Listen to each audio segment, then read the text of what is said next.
ওই তো তুমি কোথায়? ধরো, এই যে আমার বড়লক্স পাখি। বড়লক্স পাখি হচ্ছে গ্লাসের মধ্যে পানি খায়। এই খাও, এমনি না। এই দেখো আমার বড়লক্স, এটা হচ্ছে আমার বড়লক্স পাখি। বড়লক্স পাখি হচ্ছে কীভাবে পানি খায় দেখো। এক বেটা আশপাশ আমি তুই তুই তুই পানি বসকে পানি না খাবি? এমনি পানি খা, চা। তুই পানি খেতে পারিস না, এটা কোনো কথা? আবার খাও, ধরো পানি, পানি পানি। পা দিবা না? তুই গোস, তোরে পানি দিছি। আরে আমি মোবাইলটাও ধরতে পারি না।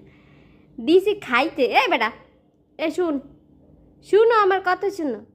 তুমি এমন পচা হয়েছো কেন? হ্যাঁ, তোমার দিছি পানি খাইতে, তুমি পানির মধ্যে হাত পা চুবাই সুইমিং পুলের মতো গোসল করা শুরু করে দিয়েছো। এটা তো খুবই খারাপ একটা ব্যাপার। এদিক তাকাও। এই টমেটো, টমেটো বেবি। হারে বেটা, ও আমার দিকে তাকানোর টাইমই নেই। তুই আমার দিকে তাকা।